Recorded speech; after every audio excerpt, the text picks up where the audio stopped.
आज विकास और स्वाति का परिवार मंदिर में मिलने वाला था। एक तरफ सिंपल सी सूट पहनकर स्वाति तैयार थी और दूसरी तरफ विकास टी-शर्ट और जींस में आया था। 32 का हो गया है, बाल सारे सफेद पड़े हुए हैं, इतनी टेंशन लेता है। रात को 8 बजे तो लड़की वालों को फोन आया। जैसे ही फोन आया भाई मैंने तो सोच लिया इसी बार मिलकर रिश्ता पक्का ही कर दूंगी। अब देर करने से फायदा थोड़ी ना है। सुबह निकलना था तो मैंने तो रात में इसके बालों में मेहंदी लगा दी। फिर फ्रूट से घर पर बनाया हुआ फेस पैक विकास के, इसके पापा के और अपने चेहरे पर लगाया। अब ऐसे ही उठकर तो नहीं जा सकते थे ना, पर दीदी आपका भतीजा ये कुछ करवाने कोई तैयार नहीं था। अब आप ही बताओ मौसी कि ज्यादा सुंदर बनकर जाने से क्या ही हो जाएगा। रियलिटी में मैं घर पर हाफ पैंट और बनियान में रहता हूँ। शादी के बाद जब बीवी आएगी उसके बाद तो उसे मेरा असली रूप ही देखना पड़ेगा ना। मेरे सफेद बाल ही दिखने हैं उसे, तो मैं जैसा हूँ मुझे वैसे कोई एक्सेप्ट करे तभी चलेगा। मैं बन सवर कर नहीं चल सकता। बात सुन लो इसकी, देर से उठेगा, दिन भर बाहर के चाट मसाले खाएगा तो यही होगा। इसी कारण तेरा रिश्ता नहीं हो रहा। जहाँ जाता है ट्रैक पैंट में चला जाता है। ये जींस भी इसकी माँ ने जिद करके पहनाई है। सुंदर सी शर्ट निकाल कर रखी थी इसके भाई ने, पर यह तो टी शर्ट पहनकर खड़ा हो गया। वहां लड़की सामने से साड़ी पहनकर आएगी और ये ऐसे। अगर भगवान ने चाहा और आज ही रोका हो गया तो फोटो कितनी अजीब दिखेगी बताओ। अरे यार पापा, अभी तो देखने जा रहे हैं लड़की को। लड़की समझ में आएगी नहीं आएगी, उससे परिवार को हमारा परिवार समझ में आएगा नहीं आएगा, लंबा प्रोसीजर है पापा। विकास का परिवार मंदिर के पीछे वाले लॉन में पहुंचता है, जहाँ लड़की के मामा जी उन्हें रिसीव करते हैं। इसी मंदिर में मेरी पत्नी और मेरा रिश्ता भी हुआ था। जीजा जी भी यहीं दीदी को देखने आए थे, इसलिए हमने सोचा आप लोगों को यहीं बुला ले। भगवान ने चाहा तो विकास जी और स्वाति की जोड़ी भी यहीं बन जाएगी। बिल्कुल बिल्कुल भाई साहब, अच्छी बात है। मंदिर से अच्छी जगह क्या ही हो सकती है। कमरा तो होगा ना कि यहीं खड़े खड़े बात करनी होगी। वो क्या है ना, बड़ी बहू के वक्त बड़ी अच्छी तरह खातिरदारी की गई थी हमारी, तो छोटे के वक्त कुछ तो उम्मीदें होगी। हमारी तरफ से कोई कमी नहीं रहेगी दीदी। ये बड़े बड़े कमरे हैं, बिल्कुल हवादार। आप लोगों के लिए तो एसी वाला कमरा कराया हमने। आइए आइए आइए। विकास अपने पापा, मम्मी, मौसी और बड़े भाई के साथ मंदिर के पीछे के धर्मशाला के कमरे में पहुंचता है। टेबल पर नाश्ता पहले से ही तैयार था। समोसे जरा छोटे नहीं लग रहे विद्या? 4 नमकीन तो गिनकर रखा है इन्होंने, और 1 मीठा, उसमें भी पैसे बचा लिए। बताओ पहले से नाश्ता कौन परोस कर रखता है? रान काट रहे ये लोग तो। जी आप लोग ये नाश्ता हटा लीजिए, हमें नाश्ते से क्या है, हम तो यहाँ लड़की देखने आए हैं। कहाँ है स्वाति? ये क्या कह रही हैं आप भाभी जी? मेहमान बेटी को देखने आए हैं तो खातिर तो करेंगे ना हम। ये तो ऊपर ऊपर की खातिरदारी होगी ना बहन जी। जब खातिरदारी करने की इच्छा ही नहीं है तो फिर क्या फायदा। मेहमान के आने के पहले ही आपने समोसे कचौड़ियां सजा दी। ये नाश्ते तो सब गरम गरम अच्छे लगते हैं ना। भाभी जी आप गलत समझ रही हैं। जब मेरे साले के साथ आप सब ऊपर चढ़ रहे थे तो मैंने देख लिया था। बस अब ये भी रखा है नाश्ता, नहीं तो आप कहती है तो हटवाकर फिर से गरम नाश्ता लगवा देते।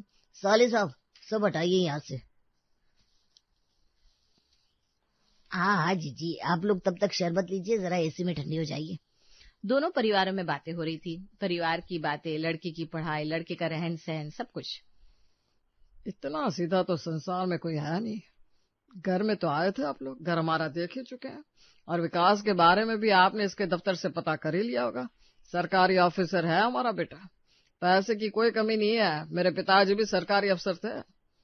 हर चीज की फैसिलिटी दे रखी है सरकार ने। जो भी बच्ची हमारे घर आएगी वो तो राज करेगी। 2 रिश्ते और पहले से आ रखे हैं, उन लोगों से भी बात चल रही है। अब भगवान ने जहाँ सोच रखा है रिश्ता तो वहीं होगा। जी आप हमें 1 मिनट दीजिए। मनीषा पवन का हाथ पकड़कर उसे कमरे से बाहर ले जाती है। जांच पड़ताल तो कर चुके हैं आप, इतना तो मेरे पिताजी ने भी आपके वक्त में नहीं किया था। घर बार अच्छा है, लड़की की सरकारी नौकरी है, देखा सुना परिवार है। अब जिंदगी भर क्या कुंवारा रखना है उसे? आपकी गिगली कोई 21 साल की नहीं है, 31 साल की है। आप अंदर कमरे में जाइए, उन लोगों को किसी चीज की कमी ना हो उसका ध्यान रखिए। मैं जाकर लेकर आती हूँ स्वाति को। सिंपल सा सूट पहने स्वाति कमरे के अंदर आती है। ये लो मम्मी, तुम मुझे लिपा पोती करने को कह रही थी, यहाँ तो लड़की सूट में आई है। अभी मैंने जरा ज्यादा ही सूट बूट पहन लिया होता तो कितना ऑकवर्ड हो जाता बताओ। हाँ ठीक है भाई। अच्छा बेचारी ने ज्यादा तैयारी नहीं किया, वरना इसे मना करने में मुझे भी बुरा लगता। हाँ तो बताओ कहाँ तक पढ़ी लिखी हो तुम? वैसे तो तुम्हारे पापा मम्मी ने सब बताया हमें, पर हम तुम्हारे मुख से सुनना चाहते हैं। जी मैंने ग्रेजुएशन किया है आंटी, उसके बाद 1 साल जॉब किया, फिर पापा मेरे लिए रिश्ते देखने लगे तो मैंने जॉब छोड़ दी और मम्मी के साथ घर के कामों में हाथ बटाने लग गई। स्वाति बेटा, तुम्हें विकास जी से कुछ पूछना है तो पूछ लो बेटा। स्वाति नाम में इशारा करती है। आपको कुछ नहीं पूछना? ऐसे कैसे? जीवन भर का साथ होने वाला है, कोई सवाल नहीं। मेरे मन में तो कई सवाल है। मम्मी, मैं स्वाति जी से अलग जाकर बात कर लूं क्या? ये सुनते ही विद्या की आंखें बड़ी बड़ी हो जाती है। वो विकास का हाथ पकड़कर धीरे से कहती है, पिछले हर रिश्ते में लड़की को अलग ले जाकर उसके साथ पता नहीं क्या बातें की तूने कि होते होते रिश्ता कट गया। अब तू लड़की से बात नहीं करेगा। मैंने देख ली, लड़की सीधी सादी है, हमारा घर संभालेगी, मैं रिश्ता पक्का कर रही हूँ। और बस इसी बात पर विकास और स्वाति का रिश्ता पक्का हो जाता है। विद्या स्वाति का नेक कर देती है। मनीषा भी विकास के हाथ में एक लिफाफा रख देती है। इसके अलावा 5 तरह के फलों की टोकरी के साथ लड़के के परिवार को विदा कर दिया जाता है। अरे चंपा, खुशखबरी है, विकास का नेक करके आई हूँ मैं। मुझे तो सुबह ही आभास हो गया था कुछ अच्छा होने वाला है, पर जाते हुए रोक टोक नहीं कर सकती थी ना। तो कितने मिले नेक में? 5100 कि 51,000? बोल विकास, शर्मा मत। मैंने लिफाफा खोलकर चेक नहीं किया आंटी जी। 51,000 तो नहीं, पर 11,000 जरूर होंगे। खोलकर देख लेना विकास। विकास लिफाफा खोलता है और उसके अंदर मात्र 1100 रुपये देखकर विद्या का तो दिमाग ही घूम जाता है। ठीक से लिफाफा तो रखा था ना तूने? पैसे गिर तो नहीं गए? अरे क्या भाभी, 11,000 होते तो लिफाफा मोटा नहीं लगता क्या? पकड़ने में ही अंदाजा लग जाता है। ऊपर से लिफाफे की हालत देखिए। हाय माँ, लगता है किसी और की शादी का लिफाफा जमा करके रखा था, जो यहाँ होने वाले दामाद के हाथ में थमा दिया। अभी ही ये हाल है तो पता नहीं शादी में क्या होगा, कहीं रसगुल्ले खिलाकर ना भेज दे।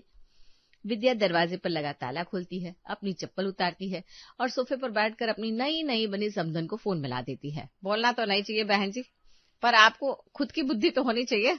हमारे बड़े बुजुर्गों के नाम के लिफाफे होते हैं, कुल देवता के लिफाफे होते हैं, पितरों के। कैसे भूल गई आप? बिना उनके नाम का लिफाफा निकाले कोई शुभ काम थोड़ी ना होता है हमारे में। हाँ, ये तो बड़ी भूल हो गई। हे भगवान, बहुत बड़ी भूल। और होने वाले दामाद को कोई इस तरह लिफाफा देता है क्या, जैसे कोई काम खत्म किया हो? 1100 इतना कम कौन देता है? वो भी सिर्फ आपने पकड़ा दिया। न पवन भाई साहब ने लिफाफा दिया, न आपके भाई ने। अरे होने वाले दामाद से जो भी बड़ा होता है सब उसे लिफाफा देते हैं। ये इज्जत बख्शी मेरे बेटे को आप लोगों ने। यहाँ हर तीसरा आदमी यही पूछ रहा है, कम से कम 50,000 का लिफाफा मिला कि नहीं? अरे भाई, हमने तो मुंह खोलकर कुछ मांगा भी नहीं। सरकारी नौकरी है हमारे बेटे की, लोग यहाँ लाइन में लगे हुए हैं, और आप है कि आपको कदर ही नहीं है। माफ कीजिएगा समधन जी, मेरी शादी को खुद इतने साल हो गए, उसके बाद ये घर की पहली शादी है। ये सारे नियम ना दिमाग से निकल गए। इतनी हड़बड़ी में सब कुछ हुआ कि मैं किसी तरह की कोई तैयारी ही नहीं कर पाई। पंडित जी ने कहा कि आज का मुहूर्त अच्छा है, तो मैंने आप लोगों को बुलवा लिया। सही कह रही हैं आप, कहाँ ज्यादा तैयारी कर पाए हम। नहीं ना, इसी तरह थोड़ी ना आपको 4 नमकीन खिलाकर भेज देते। एक काम कीजिए, एक बार फिर आप लोग वक्त लेकर आराम से हमारे यहाँ पधारिए। यही बैठकर सारी रस्मों की बातें भी हो जाएंगी, और इस बार ना आपकी सारी शिकायत मैं दूर कर दूंगी, ये मेरा वादा है। और ठीक 1 हफ्ते बाद मनीषा का परिवार फिर से स्वाति के शहर जाने को तैयार था। तभी दरवाजे से चंपा अंदर आती है। ये क्या सुन रही हूँ मैं? 1 बजे आप लोग निकल रहे हैं, मतलब कि बहू को छुपा कर ही रखना है ना? मैं नजर लगा दूंगी क्या? अरे तू तो आशीर्वाद देगी, लड़के की चाची है तू। तस्वीर क्या दिखानी है, तू सामने देख लेना, साथ चल। वही तो कहने आई थी मैं, तुझे तो बुद्धि नहीं है, कहीं तेरा घाटा ना हो जाए। बेटी की माँ मुझे बड़ी चंट लग रही है।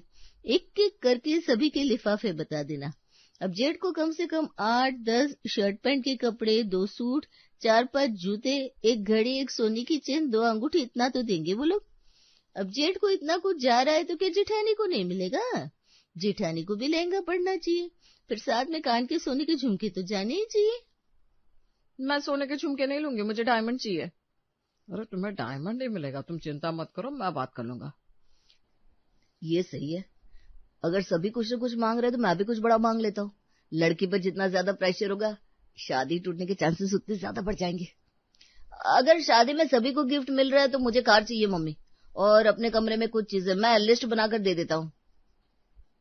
ये हॉल का सोफा सेट बड़ा पुराना हो गया है, और हमारे कमरे का बिस्तर भी। एक सोफा सेट और एक पलंग तो फिर भी ससुर जी को चाहिए। तू क्या बोलती है चंपा? सभी कुछ न कुछ ले रहे हैं तो क्या मेरा भी लेना ठीक रहेगा? क्या विद्या, कुछ याद रहता है कि नहीं तुझे? शायद भूल गई तू। मेरी शादी के वक्त ऐसे आसपास के सभी घरों के लोग आए थे और मेरी माँ ने सभी को शर्ट पैंट का कपड़ा, लिफाफा, मिठाई, नाश्ता, क्या कुछ नहीं साथ में बांध कर दिया था। यहाँ पड़ोसियों को इतना कुछ मिल जाता है। तू तो सास है, एसी, फ्रिज, बहुत सारी चीजें है। सोने का कुछ मांग ले। 2 कंगन तो तेरे हाथ में भी होने चाहिए, और रोके के वक्त लिफाफा मत भूलना। एक चीज तो कहनी पड़ेगी, चाची जी आपने बड़ी समझदार है। अब किसी को तो समझदार होना पड़ेगा ना बेटा। मैं क्या कह रही थी, मैं तो साथ में चली रही हूँ, इनको भी ले लेती हूँ। बहू को भी लगना चाहिए ना, आस पड़ोस वालों से घर जैसा संबंध है, तभी तो सभी की इज्जत करना सीखेगी, रिश्ते बनाना जानेगी। हाँ हाँ, चल तू साथ में रहेगी तो मुझे याद दिलाती रहेगी कि कौन सा नियम बताना है, वरना मेरे दिमाग से ना निकल जाता है। और इस बार दीदी भी साथ में नहीं है। देख विद्या, बोलना तो नहीं चाहिए। इसके पहले तो दीदी गई थी ना, उस वक्त उन्होंने याद कैसे नहीं दिलाया तुझे? इतनी जल्दबाजी में तूने बुलाया उन्हें, बुलाने की टिकट के खर्चे भी तूने दिए होंगे। मैं जानती थी यही होता है। छोड़, तू फिक्र मत कर, मैं तैयार होकर आती हूँ। मैं हूं ना, सब ठीक हो जाएगा। और इस बार 2 गाड़ियों में गोविंद राम के पूरे परिवार के साथ आसपास के 2-4 लोग भी जाते हैं। ज्यादा रस्में कहाँ है, अभी तो सिर्फ रोका हुआ है। उसके बाद सगाई, फिर एक पूल पार्टी, हल्दी, मेहंदी, संगीत और शादी। इतना तो आप लोग कर ही सकते हैं। सच बताओ तो विकास के लिए सामने से लड़की वाले 30-30, 40-40 लाख रुपए दहेज दे रहे थे। खातिरदारी और गिफ्ट अलग से, पर हमने कह दिया भाई हमें दहेज चाहिए। हाँ, ये लोग कुछ ज्यादा ही नहीं मांग रहे? इतने सारे फंक्शन की तैयारी। चुप रहो तुम। अभी कहीं और शादी करते ना तो वो भी सरकारी परिवार के लड़के से तो इतना तो करना ही पड़ता। ऊपर से तुम्हारे बेटे के नखरे खत्म ही नहीं होते। आप फिक्र मत कीजिए बहन जी, सब कुछ हो जाएगा। ठीक है, फिर हमारे रिश्तेदारी में पास के लोगों को ही मैं बता रही हूँ ताकि आप पर भी भार ना हो। 21 लोगों के 2100 के लिफाफे बनाइएगा। जेठ जेठानी के 5100 का, सास ससुर का 11,000 का, बाकी दामाद को आपको जो देना है वो आपकी मर्जी। और ये छोटे मोटे गिफ्ट की लिस्ट मैंने बनाकर तैयार कर ली है, बस ये सब करवा दीजिएगा। मैं क्या कह रहा था समधन जी, पर हल्दी मेहंदी ये सब तो आप लोग अपने घर पर करेंगे ना? ऐसे कैसे भाई साहब, वो जमाना चला गया। आजकल लड़का लड़की सारे फंक्शन एक साथ ही करते हैं। विकास बस इंतजार कर रहा था कि किस वक्त स्वाति के घर वाले रिश्ते के लिए ना करे, पर ऐसा नहीं होता। मौका पाते ही विकास स्वाति को एक तरफ ले जाता है। मुझे आपसे कुछ बात करनी थी। हाँ कहिए ना। वैसे सबने सोचा था कि पहली मुलाकात में आप मुझे मोबाइल गिफ्ट करेंगे, पर आपने तो मेरा नंबर भी नहीं मांगा। 15-20 मिनट बात करने के बाद दोनों जैसे बालकनी से बाहर आते हैं, विद्या उन्हें देख लेती है। क्या कर रहे थे विकास? मैंने कहा था ना, हमारे में शादी से पहले लड़का लड़की बात नहीं करते। अगर बात करनी थी तो सामने भी तो कर सकता था। अब तो जो बात होनी थी हो गई मम्मी। होने वाली बीवी से 2-4 बातें भी ना करूं क्या? लड़की वालों से अच्छी खातिरदारी करवाने के बाद विद्या वापस निकल पड़ती है। अब तो किसी भी वक्त स्वाति की मम्मी का फोन आ जाएगा और ये शादी कैंसिल हो जाएगी। हे भगवान, तेरा लाख लाख शुक्र है। मुझे तो लगा कहीं ये लास्ट तक शादी फाइनल ना हो जाए। जब से आया है तो मुस्कुराया जा रहा है, क्या बात है? और तेरी माँ कह रही थी तो स्वाति को अलग में ले जाकर कुछ बात कर रहा था। क्या बोला तूने? ऐसे हर बार जब भी तू लड़की से बात करता है लड़की वाले रिश्ता तोड़ देते हैं। तो यही तो मैं चाहता हूँ। मेरा मतलब है, होने वाली पत्नी से बात की है मैंने पापा। हमारा रिश्ता तो पहले ही हो चुका है, आप फिक्र मत कीजिए। विकास इंतजार करता रहता है। घर में जब भी कोई फोन बजता वो दौड़ कर भागता, जैसे कि उसकी होने वाली सासू माँ का ही फोन हो। हाँ नमस्ते आंटी जी। जी सारी तैयारियां जोरों शोरों पर है। अच्छा क्या? ठीक है, मैं मम्मी जी को बता देती हूँ। ये कहकर रेणुका फोन रख देती है। सबकी नजरें रेणुका पर थी। क्या हुआ भाभी, आपके चेहरे का रंग क्यों उड़ गया? स्वाति की मम्मी का फोन था। मम्मी जी वो कह रही थी कि शादी 21 को नहीं 19 को होगी। रिसोर्ट की बुकिंग में गलती से प्रॉब्लम हो गई है, तो हमारे पास अब 15 नहीं सिर्फ 13 दिन है। सब कुछ जल्दी जल्दी करना होगा। रिश्ते के टूटने का इंतजार करता हुआ विकास आखिरकार बारात लेकर दुल्हन के घर पहुंच जाता है। एक के बाद एक फंक्शन होते जा रहे थे और आज शादी की रात थी। चुपके से विकास दुल्हन के कमरे में पहुंचता है। तुम ठीक तो हो ना स्वाति? जब तुम्हें पता है मैं किसी और से प्यार करता हूँ तो तुम शादी के लिए क्यों नहीं मना की? जब तुम खुद प्यार करने के बाद इस रिश्ते के लिए मना नहीं कर पा रहे हो तो मैं क्यों मना करूं? तुम्हारे परिवार के हर इंसान ने दहेज को ना कहकर इतना दहेज मांग लिया। सब कुछ तो है, यही तो चाहिए था ना तुम लोगों को। वैसे भी जिस हिसाब से मुंह खोलकर मांगा है तुम्हारी फैमिली ने, तुम्हारी गर्लफ्रेंड भी फेरों पर ही ना कर देती, पर मैंने ना तो नहीं किया। खुश नसीब समझो अपने आप को। I am so sorry Swati, मैं सब कुछ मैनेज कर दूंगा। इस फंक्शन में जितने भी पैसे लगे ना तुम लोगों के, मैं वापस कर दूंगा, मेरा वादा है। पर प्लीज शादी के लिए ना कर दो ना। बरमाली की रस्म भी नहीं हुई है, नीचे जाकर कह दो सबसे कि तुम किसी और लड़की से प्यार करते हो, पर हिम्मत नहीं है ना तुम में। तुम जैसे लड़कों के कारण ही दो जिंदगियां खराब होती हैं। स्वाति के समझाने पर विकास को समझ में आता है वो कितनी बड़ी गलती कर रहा था। कुछ देर बाद लड़के वाले देखते हैं कि आया हुआ सारा गिफ्ट नौकर उठाकर वापस लेकर जा रहे हैं। अरे भाई ये सब क्या हो रहा है? मैं स्वाति से शादी नहीं करूंगा मम्मी, मैं किसी और से प्यार करता हूँ। और ये जो 4-5 फंक्शन में खर्चे हुए हैं वो सारे पैसे आंटी जी और अंकल जी को वापस कर देना। और ये सारे गिफ्ट, लिफाफे, सब कुछ तुम्हारे दहेज के चक्कर में ही मेरी प्रिया इस रिश्ते को हाँ नहीं कर रही थी। आग लगे तुम लोगों के दहेज को। मम्मी मैं कह देता हूँ, मैं शादी करूंगा तो प्रिया से। ये तो अब बोल रहा है, ये बात पहले बोल देता तो। क्या कर सकते हैं मम्मी जी, पर इस बहाने सारे फंक्शन एंजॉय करने का मजा तो आया। अब आप खर्चा लौटा दीजिए अंकल और आंटी जी को।